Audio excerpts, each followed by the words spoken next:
June the 6th, 1944. 0200 hours, 4 miles off the Normandy coast, the water was black as oil, freezing, and filled with death. Lieutenant James Carter slipped beneath the surface, feeling the weight of the English Channel press against his chest like a hand. Above him, the sky flickered with distant artillery. Below, somewhere in the darkness, German teller mines waited, steel discs designed to vaporize a tank or a man. He carried no rifle, no grenades, just a diving knife, a spool of detonating cord, and a grease pencil. His mission was simple in its horror: swim through Hitler's Atlantic Wall, find the mines, mark them or blow them up, and clear a path for 30,000 American soldiers who would storm the beach at dawn. If he failed, they would die, every single one of them. Before we dive deeper into this story, take a moment to hit that like button and subscribe if you're fascinated by the untold stories of World War II. Drop a comment below and let us know where you're watching from. Carter's breath came in short, controlled bursts through the rubber mouthpiece. Salt burned his throat. His fingers, already numb, fumbled with the dive mask strap. Around him, shadows moved in the surf. Other frogmen, stripped down to rubber suits and swim fins, crawling forward through the shallows like ghosts. No one spoke. Hand signals only. 1 tap, stop. 2 taps, move. Clenched fist, mine. They had rehearsed this 1,000 times in the volcanic reefs of Maui, but nothing could prepare them for this. The cold, the silence, the knowledge that one mistake would erase you from existence. No body, no name, just water and fire. And then, 30 yards ahead, the first explosion. A blinding white flash lit the surf like lightning. The concussion hit Carter's chest like a fist. When the water settled, Petty Officer Lucas Medina was gone. Just gone. No scream, no thrashing, only the empty space where a man had been seconds before. Carter's pulse hammered in his ears. He wanted to stop, to turn back, to scream into the void. But he didn't, because behind him, in the fog and darkness, 30,000 men were counting on this path to be clear. And in that moment, staring at the blood-darkened water where his friend had just died, Carter realized something that would haunt him for the rest of his life. They weren't just clearing obstacles. They were becoming them. The story begins not in the water, but in the mind of Adolf Hitler. By 1942, the Führer had become obsessed with a single idea: Fortress Europe. He ordered the construction of the Atlantic Wall, a 6,000-mile network of fortifications stretching from Norway to the southern coast of France. Concrete bunkers, machine gun nests, artillery batteries, and millions upon millions of mines. General Erwin Rommel, tasked with overseeing the coastal defenses, went further. He personally designed obstacles meant to shred landing craft before they ever reached the sand. Wooden stakes angled toward the sea, topped with artillery shells rigged to detonate on contact. Steel tetrahedrons called Czech hedgehogs, positioned to trap boats in the surf. And beneath it all, buried in the sand and submerged in shallow water, hundreds of thousands of mines. The Germans believed it was impenetrable. They had reason to. By mid-1944, the Atlantic Wall represented the largest defensive network ever constructed. Rommel himself wrote in his diary, "The enemy will be annihilated before he can set foot on our shores." He wasn't bluffing. Intelligence reports confirmed that some sectors of the Normandy coast had been rigged with over 300 obstacles per 100 meters of beach, each one a potential death sentence. The Allies knew that if they couldn't break through those defenses in the first hours of the invasion, Operation Overlord would fail. Hundreds of thousands of men would be slaughtered on the beaches, and the war in Europe would drag on for years, perhaps ending in a negotiated stalemate. So, in early 1944, the U.S. Navy formed a new unit, Naval Combat Demolition Units, later known as Underwater Demolition Teams. They would become the Frogmen. These weren't elite commandos pulled from special forces. They were swimmers, lifeguards, surfers, fishermen, Men who could hold their breath, stay calm in chaos, and refuse to quit. James Carter was one of them. Born on the Gulf Coast of Florida, he'd spent his childhood diving for conch and swimming through riptides. By the time he was 24, he could hold his breath for nearly 2 minutes. He never imagined that skill would one day make him the tip of the spear for the largest amphibious invasion in history. Training took place in Maui, Hawaii. It sounded like paradise. It was hell. The instructors stripped the men of rank, comfort, and pride. They ran 10 miles through volcanic rock that shredded boots and skin. They dove into coral reefs carrying 50-pound logs. They swam for hours in open ocean with no masks, no fins, just their breath and their will. There were no weapons in the training, no rifles, no sidearms, just bodies, minds, and the water. The instructors were blunt. This job will probably kill you, but if you succeed, you'll save 1,000 men. By the end of the first week, 30% of the class had dropped out. By the end of the first month, 40% were gone. Carter stayed. So did Lucas Medina, a former boxer from Chicago with a busted nose and a smile that never quit. So did Bob Chen, a quiet, sharp-eyed first-generation American from San Francisco who carried a photo of his mother in a waterproof pouch. And Chief Petty Officer Reggie Moore, a soft-spoken giant from Alabama with hands like boat paddles and a secret fear of sharks.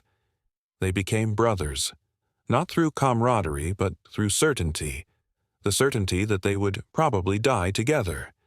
They learned to work in silence, to trust hand signals more than words, to move through the dark like a single organism. They became something more than soldiers. They became the invisible edge of the blade. The night before the invasion, they sat together on the deck of a transport ship anchored somewhere in the English Channel. Some men wrote letters, others cleaned their gear again and again, checking straps and buckles they'd already checked a dozen times. Bob Chen sat next to Carter and said quietly, "If I don't make it, tell my mom I wasn't afraid. I just didn't want anyone behind us to get blown up." Carter nodded, but didn't respond. What could he say? They were all thinking the same thing, that they might already be ghosts, that the next time they touched land it would be France or the bottom of the sea. At 0200 hours on June 6, 1944, 78 frogmen slipped into the freezing waters of the English Channel. Their target, a stretch of coastline codenamed Omaha Beach. The Germans had turned it into a killing ground. Every inch of sand, every yard of surf, every approach was zeroed in by machine guns and artillery. The plan was brutal in its simplicity.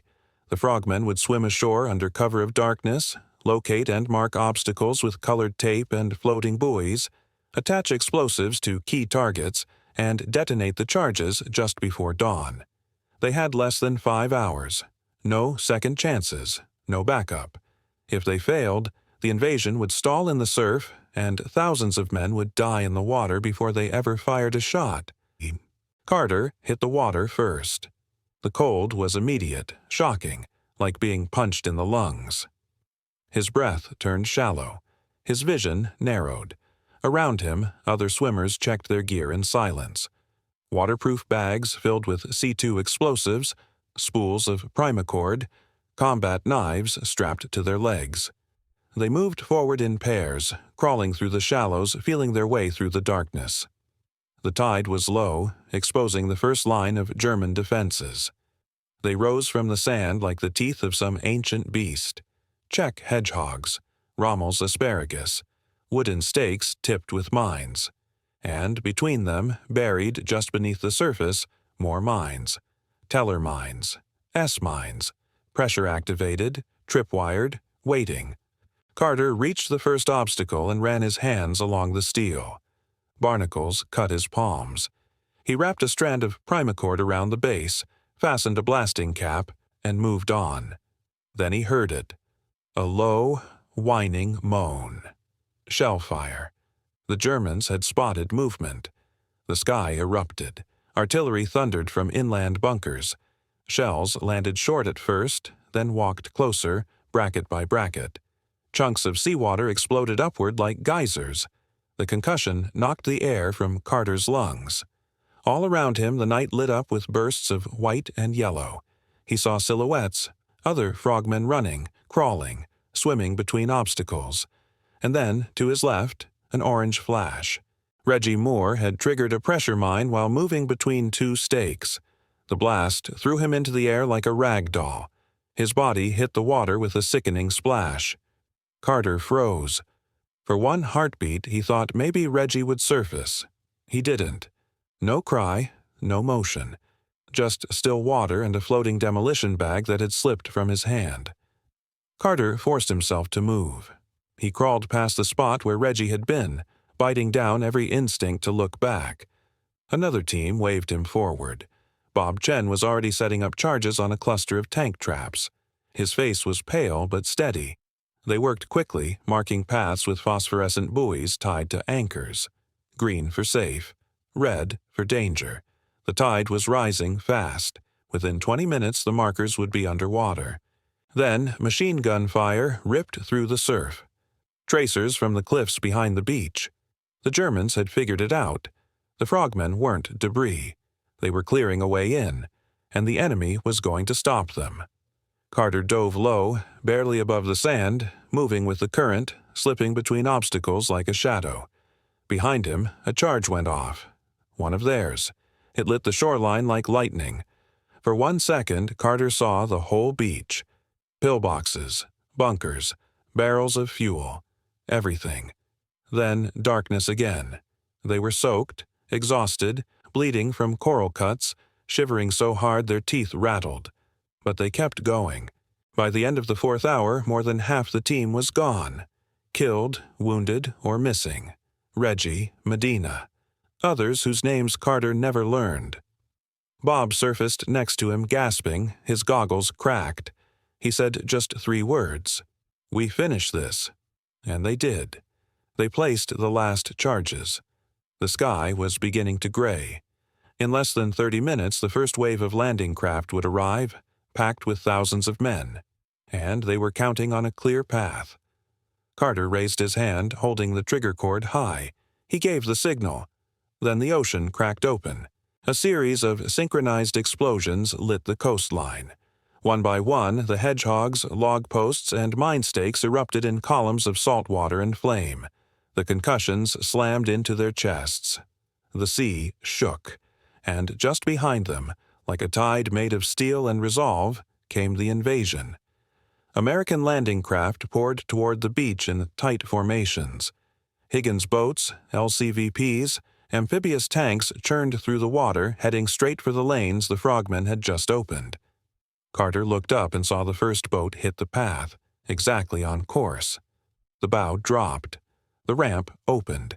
Men stormed out into the surf, rifles over their heads, boots splashing through shallow water. Machine gun fire erupted from the cliffs. German gunners opened up. The air was shredded with lead. Bullets skipped off the water like stones. Then Carter saw it. A boat drifting off course, veering just outside the cleared lane. He screamed, but the sound was swallowed by gunfire. The boat struck a mine. It disappeared in a blast of smoke and fire. When the water cleared, nothing remained but floating wreckage. One mistake. That's all it took. Behind them, more boats came in, riding the exact lines marked during the night. Dozens, then hundreds. A stream of men in green uniforms rushing toward death, and some, through the narrow lanes carved by the frogmen, toward survival. Bob was beside Carter, helping pull a wounded soldier out of the surf. His leg was torn open. Bob didn't hesitate. He threw the man over his shoulder and pushed toward shore. All around them, the sea turned red. There was no glory, no music, just noise, deafening, chaotic, endless. And the frogmen were still in the middle of it, still clearing paths, still marking mines, still dodging bullets, still alive, barely. Carter stood waist-deep in the surf, holding a signal flag in his left hand, watching a wave of soldiers sprint past him, eyes wide, boots sinking into sand, some praying, some cursing, some just running. They didn't know who the frogmen were. They didn't see what it had taken to make that narrow corridor through the nightmare, but they were alive because of it. And that was enough. By the end of the day, over 30,000 men had landed on Omaha Beach. Many came through the safe lanes cleared just hours earlier, while frogmen bled and died in silence. The invasion succeeded. The Atlantic Wall, Hitler's obsession, had been breached. Not by tanks or bombers, but by men with no guns, no armor, and no backup who punched holes straight through it. 78 frogmen entered the water that night. 43 never came back. Some were killed by mines, others by gunfire. A few just vanished, swallowed by the sea or buried in sand. Their bodies were never found. Only their flags, their gear, a floating spool of primacord spinning slowly in the tide. That's when the silence hit hardest. The worst moment wasn't during the shooting. It came after. Bob collapsed beside Carter, his shoulder bleeding, hands shaking. He pulled the photo of his mother from the pouch around his neck, still dry somehow, and stared at it for a long time. Carter didn't say anything. What could he say? Bob looked at him and whispered, "Reggie's gone." Carter nodded. "Medina, too." Bob blinked. Then he said quietly, "It worked, though." It had. The first wave got through. Thousands of men were ashore. Tanks had landed. Artillery was being set up. The Allies had gained a foothold in Fortress Europe. And the corridor they carved, one flag, one mine, one charge at a time, had held. They didn't give the frogmen medals that day. There were no speeches, no cameras. Their mission was classified. Their names omitted from official after-action reports. The newspapers ran headlines, "Allies storm Normandy." But they didn't mention the frogmen. That was fine. They weren't looking for credit. They were looking to finish the job. They gathered what gear they could, collected the tags of the dead, helped medics evacuate the wounded. Then they waited, cold and silent on the sand, watching the tide reclaim the beaches they'd bled to clear. Later, a senior officer walked past and muttered, "Hell of a job, boys." Bob didn't even look up. He just said, "Tell that to the guys who didn't make it." But the mission wasn't over. Orders came in before noon. Re-enter the surf. More obstacles had been spotted beyond the initial landing zone. German engineers had planted fresh charges overnight. Underwater mines disguised as debris. If armor moved inland too quickly, the whole advance could stall. So they went back in. The same stretch of water, now filled with shattered steel, bloated bodies, and floating wreckage. The smell had changed. Smoke and cordite. Burnt fuel. Blood. They moved like ghosts between the corpses, checking for wires, scraping away sand, yanking out detonators with fingers that barely worked anymore. Every sound made them flinch. Every ripple in the surf could be a tripwire. Carter was paired with Bob again. His shoulder was bandaged and he'd lost his demolition pack, but he refused to sit out. "I'm not quitting," he said. "We started this together. We finish it together." They found 2 more mines rigged to a fallen hedgehog. If a tank had hit that, it would have flipped, killing the whole crew. Carter disarmed the first. Bob took the second. He worked in silence, steady, careful. Then, click. His hand froze. He'd triggered the firing mechanism. One wrong move and he'd be blown apart. Carter locked eyes with him. Bob didn't panic. He eased a small wedge of wood into the mechanism and whispered, "Still here."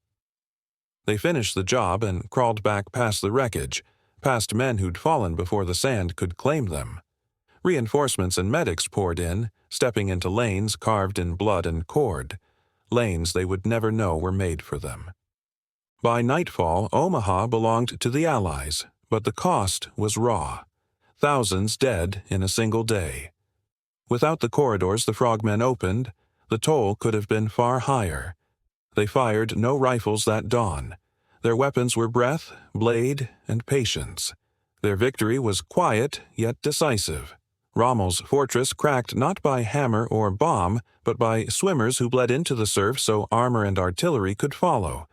These men vanished from headlines and classified reports. Few received medals or fanfare. Many kept their silence. They weren't mythic heroes. They were ordinary men who became shields for strangers. On June 6, 1944, 30,000 walked through a doorway opened by ghosts. That silence is their monument and resolve.